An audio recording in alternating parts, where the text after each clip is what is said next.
Welcome to the Southwest Florida Real Estate Update, hosted by the York Group of Downing Fry Realty. Our show will bring you the most up-to-date information on the local real estate market, presented by leading experts in the field. Welcome to the Southwest Florida Real Estate Update. I'm Morgan York with the York Group of Downing Fry, and today we're joined with our host Jim York and his guest Donald Ross Jr., President and CEO of Ross Title and Escrow. Thank you, Morgan, for the introduction. Well, Donald Ross. James. Thanks for coming on the show You again. are entirely welcome. Thanks for having me. So, what are you laughing about? Well, it's a date every month. So, okay. Hey, tell our viewers that haven't seen you a little bit about yourself. I'm a local attorney, been a member of the Florida Bar since 1981, have a degree in taxation, attorney for Downing Fry Realty for over 25 years. I own part of the company, had my own title company for quite a while, Ross Title and Escrow. We have 7 people working there. We do quite a few closings. People seem to be happy. We're right across from Pastrami Dan's, corner of 6th Avenue North and 41. Done somewhere between 30,000 closings, so done quite a few, plus the ones I get exposed to through Downing Fry Realty. Yep. Well, we do have something in common. You were voted the best real estate agent in Naples, and we were voted the best real estate team in Naples by the public. We are? Yeah. You tell my wife? I'll tell her. I'll tell everybody. So. Okay, good. So today, I think the big topic we're going to talk about is why doesn't real estate deals close? Or what are the major problems that you see, or I'm going to step into and talk to you about it? But, well, we talked a little bit about this yesterday. So, you know, from your perspective, you get the deals, they're signed, you send them to my office, and then sometimes we get within 2 days the deal's canceled. And so I don't know, what happens in those types of transactions. But once the deal is in the door and it's been more than a couple of days, there is a time period, there's a window, and I call it the Bermuda Triangle of closings, where things just go wrong, whatever it might be. So the time period where things go wrong is the date between when the contract's signed and the date at which the large second deposit is put down. True. Yep. Everything seems to be happening in that time period. It could be a multitude of things, but it's usually inspection related, expectation related, it could be buyer's remorse. I mean, there's a bazillion things that could go wrong, but it's almost, and I ran this by one of my ladies so I wouldn't say anything inappropriate, I don't really take the deal too seriously until the second deposit is down. Right. Because no matter what the contract says, what the seller has to do in terms of repairs, you get too many people who will say, I don't care what the contract says, I only have $1,000 down, I'm not going to put my other $19,000 down unless you agree to fix this. I don't care if the contract says you don't have to or not, I won't buy it. So that time period is the window. Which is typically 15 days, right? It's typically 15 days, and when I'm representing a seller, and they're from other states usually, and they think that I'll say, don't spend the money yet. You have to wait till the second check is down, and once the second check is down and it's cleared, then you can hold the buyer's feet to the fire as to what is defective on page 6 of the contract. Most of the inspection language is the bottom of page 5 and all of page 6. So you can argue about whether something's in working condition or cosmetic, or is it a defective item under the contract legitimately, versus the quasi-economic blackmail people use. And blackmail is probably too strong a term, but they know they have no skin in the game, so they can push for things above and beyond what the contract contains. So that's the window. That's when things go wrong. It's usually inspection issues, and once we get past that, most deals close. Yeah, because on finance contingencies, I'm just stepping a little bit forward here. Okay, good. And typically in the financing, we're at least in Naples, 65 or 70% of people are cash in our area down here, and then we always get our clients pre-approved if that isn't cash. Right. So usually that finance contingency is a minute point. for a real estate contract. Well, most of not to ours funds. don't have it, Right. and this ties in with things we've said before. If you have a local lender, Right. the odds go up that it will close. So you can communicate with the local lender better. The local lender depends upon James York or myself for referrals. I mean, we refer business to people who actually underwrite the loan, at least partially, when they Right. take the application, rather than waiting until it's handed off to the underwriting department. So our local lenders tend to do a more effective job. They have to pre-qualify people. They have to do some of the underwriting, which means checking their tax returns and how much they earn, how much they have in the bank, what their credit rating is, before, while they're taking the application. Right. They don't wait. So they know up pretty quickly whether that person has a good chance of making it or not. And I think we talked about yesterday before we were talking about the show topic, as communication's a big thing because the contract is, so long and there's a lot of details in there. Attorneys have written most of the contract, the language, and people don't explain it, and, when Right. stuff hits the fan, they assume they're getting this or that, or they can get this fixed and that, and it goes south. Well, I mean, So- if I had to, initially I just gave you the time period. Right, But within that time period, the thing that torpedoes most transactions is inadequate communication, inadequate explanation of what the contract contains, inadequate control of people's expectations. You have a lot of new people, new realtors. They're not necessarily used to people from different parts of the country and how things are done in New York or Michigan or Illinois or California or Massachusetts. I was talking to or- somebody from Canada for about an hour yesterday, people from Wales, people from Scotland.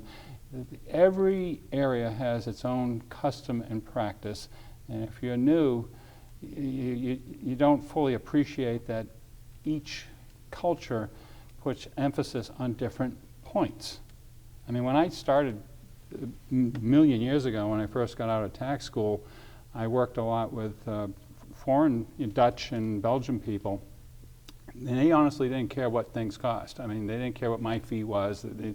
And the first time I tried to justify my fee to a man from Holland, he says, no, Don, I don't care about that. I just want to know the number so I can plan for the number. And they were more concerned at that point in time with secrecy, keeping their identity secret from their own government because of the tax burdens in their particular country. So their priorities, what was important to them, were entirely different than U.S. residents who are worried about tax shelters and depreciation and rate of return and things like that. So the new people, that still exists to some extent. Right. But when you're talking to somebody from Germany or Holland or Canada or New York or God help you, Boston, if you don't know how their mind works a little bit, the communication is more difficult. The explanation of this is what you would get in this situation. I mean, I had a person from Boston on the phone yesterday, and fortunately I'm from Boston, so certain colorful language gets utilized. When the other person says something completely outrageous, I know he's just kidding. Right. It's just the way they are. Yep. I am. That's just the way it is. And it's easier to manage the transaction and explain this is how the transaction works. And I mean, it started with who are you representing? So the typical aggressive Bostonian way. But I'm used to that. If you're not used to that, the communication suffers and the deal will fall apart. Yeah, like yesterday I was showing a property, it was one of my listings, and the person called and I gave them a contract to look over. Right. Because I think that's, again, part of this communication is it's a big step for anyone to buy a home. And, just to sign your name and go over it within, 15, 20 minutes, I don't think it's fair to anyone. So I think it's better, we're big on educating our buyers and sellers, both of us. And I think we have less problems because of the communication and trying to educate the buyer. When I'm out with a client even buying, I'm talking all the time, trying to educate them, and they usually appreciate that. because you can't do it all in 10, 15 minutes if you're No. doing a contract, so. No, I mean, I had two realtors from Maryland yesterday, a husband and wife, and they were looking to buy a lot and they want to build a house on it. Right. And they wanted to see the forms, and they started talking about reissue credits and things like that. So I knew they were either attorneys or realtors, or and finally I just point blank asked, what do you do for a living? Because you're either an attorney or a realtor, and I know you're from Maryland, and my daughter lives in Maryland, so I've done closings in Maryland. I know how it works. Of course, I found out they were realtors, and we sent them the contracts, and now they're fine. Well, Don, we're going to take a little short break, and Okay. we're going to hear about the York Real Estate Group and Don Ross. We have a little commercial we put together for you to learn a little about us. We'll be Thank right you. back in 1 minute. Thinking of buying or selling a home in Naples, Marco Island, Bonita, or Estero, Florida? Think of the most experienced York Real Estate Group, associated with the #1 brokerage in Southwest Florida, Downing Fry Realty, which produces yearly real estate transactions of over $1 billion. Jim, Michael, and Morgan make up the York Real Estate Group of Downing Fry Realty, with over $275 million in sales transactions, along with offering over 25 combined years' experience in the local market. The Yorks can offer the experience and trust you need in a realtor. Call them today at 239-273-6727 or visit their website at www.naplesyorkrealestate.com. Looking for a real estate closing agent in Southwest Florida? Ross Title and Escrow has over 25 years experience and has closed over 20,000 residential real estate transactions. Donald Ross Jr., president of Ross Title and Escrow and a practicing attorney in the state of Florida with a degree in taxation, is here to service your needs. Call Mr. Ross or one of our 4 closing agents for a free consultation today.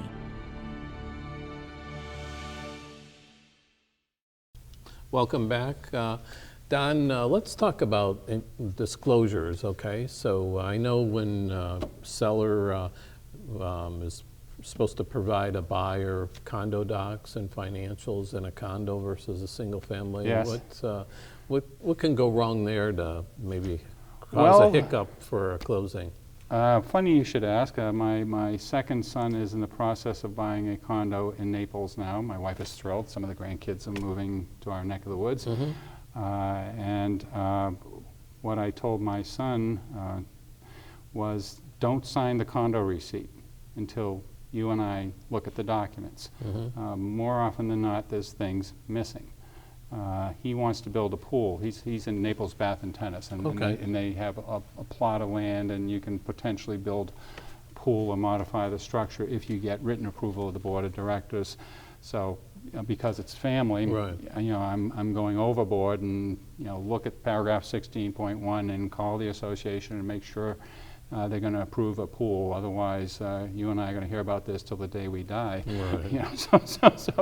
So I tell all my people, don't sign the condominium receipt until we verify everything's there, because if you do sign it and you're missing the year-end financial or amendment to the rules and regulations that prohibits your favorite dog from being located in that condominium, it might ruin the transaction for you. I've had situations where realtors would hand documents to potential buyers and say, here they are, and they were incomplete. They signed the receipt, and there's in one case, and I think I've mentioned this before, the buyers went out and got a separate attorney and threatened to sue for $50,000 because things were missing. So don't sign. Have the documents reviewed by both you and your attorney.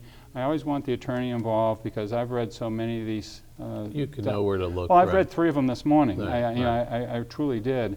And when you read that volume of condominium documents, you see trends. Like the gentleman I was talking to this morning, the one I spoke to last before I came here, he's buying over a $2 million condominium, and there's a trend in the use restrictions for the declaration where they distinguish between family and non-family for overnight guests when the owner is not there. So, the owners are up in New York or wherever they're from, and they send somebody down, and depending upon whether the guests are family members, if they're family members in this particular case, unlimited stay. It's my son, it's my daughter, it's my sister-in-law, unlimited. But if it's a friend from college, this particular condominium, they'll let you do that twice a year, maximum 14 days.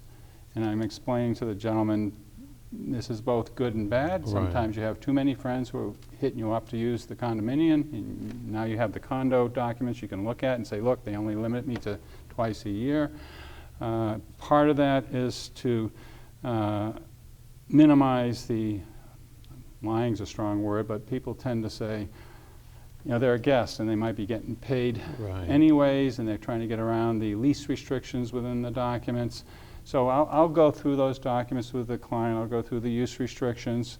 I'll go through the rules and regs, and in this case, they're really long. I said, please read these things extensively. I hit certain high points. And the year-end financial. In this case, they didn't have the year-end financial from 2019. They had 2018. So because we're talking on the phone, and he's going to have to fill out an application, he's going to have a phone conversation with a management company. And I emphasize, you know, 1, verify the reserves. 2, verify there are no insurance claims going on right now relating to Irma, because Right. there are some of those still hanging around. You don't want to get a surprise special assessment on that. And also, if you're working with a NABOR contract, which we tend to do in Collier County, make sure there are no potential special assessments that have been on the agenda for any meetings. Because the NABOR contract does not require the seller to tell the buyer of things that have been on the agenda or in the minutes of any meeting. The statewide contract, the FAR bar we call it, the Right. Florida Association of Realtors, the Florida Bar, does have on the comprehensive rider A on page 2 that there's been nothing in the minutes or on the agenda for the last 12 months relating to a potential special assessment. So that, I like that part of the FAR bar comprehensive rider. I think it's good to tell people what potentially might be coming along, especially where they're going to know anyways. Right. They will find out. They will find They out, will right. find out. So it's just a question of you're making it worse, you know, because you're concealing it, you're withholding this information from them. It's in most cases not actionable against the seller. Potentially it's an ethics violation for the realtor because they're transactional. They're supposed to share information with both sides, Right. you know, not motivation and Right. not how high or how low either one will go, but everything else you're supposed to share. Plus you kill your referrals if you're a realtor. You know, if you're deceptive or if you're just clever in giving people the minimum, you're not going to build a base of business. And I know I've said this before, but this is the lawyers telling Jim York how to make sales. Right. I mean, I just tell Jim York, this is what the law requires, and then you decide as a salesperson that, you know, this is how I build my reputation, this is how I build my, you know, name for integrity by giving them everything. Like you're selling it to your mother. You know, here's everything. And it's easier if they know it up front. They're going to find out anyways. So in the condo docs, they have a 3-day rescission period from the time they sign that receipt and receive them. In a single-family home, that's not required. Yeah, and technically, and I have to be careful how I say this, they have, if the buyer has 3 days after they receive everything to cancel for any reason. Right. With the condominiums. If it falls on the weekend, it rolls over to the next business day. Or a holiday, it rolls over to the next business day. Technically, the receipt's not a legal requirement, but every brokerage company, you want it. Right. You do not want to get into an argument over whether or not somebody got everything. Right. So that's not something we tend to encourage at all. It's just it'd be a million lawsuits over that. The HOA that you mentioned, it's a separate statute. Condos are Chapter 718. The HOA is a Chapter 720. It was subsequent to the condo statute. And all that requires is a summary disclosure, a one-page document that lists the maintenance, the quarterly maintenance, special assessments, any land leases. It encourages you at the bottom of the form, and the form is right out of the statute. I mean, it's almost verbatim out of the statute, to look at what's recorded in the public records or ask the management company for more information on this. That this is just a summary. Right. The big faux pas that I see is that people, in an effort to be helpful, will put down extra stuff that the statute doesn't require. I mean, the intention is... So if somebody sells a single-family home, and is the selling agent required to give them that information or not? They're not. That's They give the HOA right. summary disclosure, and if it's presented along with the contract, there is no 3 days. Right. If the HOA summary disclosure was mistakenly not included as part of the initial package and everybody signed off on the initial contract, and then the seller discovered, oh my word, I forgot the HOA summary disclosure, and they give it 2 days later, then the buyer has 3 days to cancel, except in this case, if the third day falls on a Saturday, it doesn't roll over Right. to Monday. So, but that's very rare. Really what I see more of is people just miss it altogether. Right. Or you could get an association like Park Shore that's technically not an association pursuant to that statute. You know, they don't have the ability to lien the property and foreclose, so it's not required. But you know, again, this is lawyers telling Jim York how to sell, and Yeah, that's because, not what you really want to do. I'm giving you the minimum. Right, yeah. Yeah, in most cases, you want to do Because above and beyond. sometimes they won't give, you know, we typically get that information, go and get it, if we're a buyer, go Right. to the association and get it ourselves. Right. But the selling agent usually doesn't give it to us, so who's right and wrong in that case? Is there any requirement? I would say the listing agent is missing the boat because they're leaving their client open. I mean, I've Okay. seen people sued over this. Okay. Where buyers were actually able to rescind because they didn't get a seller summary disclosure, HOA summary disclosure, and it was over $1 million transaction. I think the deposit was about $140,000. So the buyer Right. got the $140,000 back, and the seller sued, knowing the agent had insurance. Right. And I think they settled for about $40,000 or so. So homeowner the summary, You don't want to miss it. right. You don't want to miss it. If in doubt, include it. Don't put extra information on it. Don't combine homeowners associations. Use 2 forms if there are 2 associations. Give the minimum. If you want to give extra information, do it in an email, Right. not on that form. You can, if the association tells you, go to our website, and you email that to the buyer's agent, go to that website, is that sufficient enough or not? Yeah, well, again, legally, you don't have to tell them anything. Right. I'm just, and my father was a Right. realtor, so Okay. I'm looking at it as, Right. as a realtor, and if... I've had some people run across this, that's why I'm pushing it. Well, they don't have to, but you know, that realtor is going to get a reputation as being a little slick, I'm afraid to say. I mean, I can't tell you, I've seen it with Right. realtors who show up for closing, you know, the other party's there. Right. That other party is so impressed by you or whoever it is, they end up using you in the next Right. deal. I mean, I've gotten a lot of business just because I go to closings, Right. and you know, lawyers generally don't do that. Right. So if I walk in and actually say hello and ask Right. them how their family's going, I'll, and it's not, I'm not doing it for that Right. reason, but I'll end up getting clients who weren't mine to start with. And that's never my intention. I just Right. want to go in and thank them and make sure there's no problems with the walkthrough and everything's going smoothly. So let's just wrap one more thing. How about restrictions on deeds or surveys and stuff like that? You see that a problem with Surveys, ending? surveys are difficult. Well, the law is such that it favors the older surveys. I mean, if you get a development that's been around 50 years, you know, when they originally platted, when they originally sunk the monuments, they measured it, and if they did a Right. survey based on that, that would control over a survey that they do next Tuesday. Right. With the newer laser technology, and they can't find the original monuments from 50 years ago. It's buried in 5 feet of sand. Where the heck is it? And it's always unnumbered iron rods that are, you know, posted, and they measure it with the new technology. So the problem I run into is because people don't look for their old surveys, we get a lot of 1-inch or 2-inch encroachments, and then the seller has to pay for an administrative variance, which is a $1,000 fee in Collier County plus any attorney's fees.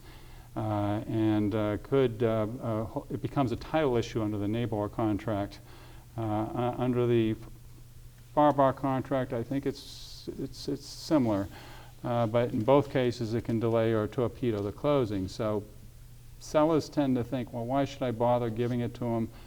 Well, it'll avoid that encroachment issue, it'll avoid any delay, it'll avoid you writing a check for $1,000 plus to get an administrative variance, it'll make the deal go smoother. Avoids a lot of questions from the buyer's side as well. Well, I think we covered a lot today, and hopefully we helped our I viewers hope today, so. our Hope buyers so. and sellers, educated a little bit more, and Try. look forward to seeing you next month for St. Patrick's Day. Take care. See you later. Thanks.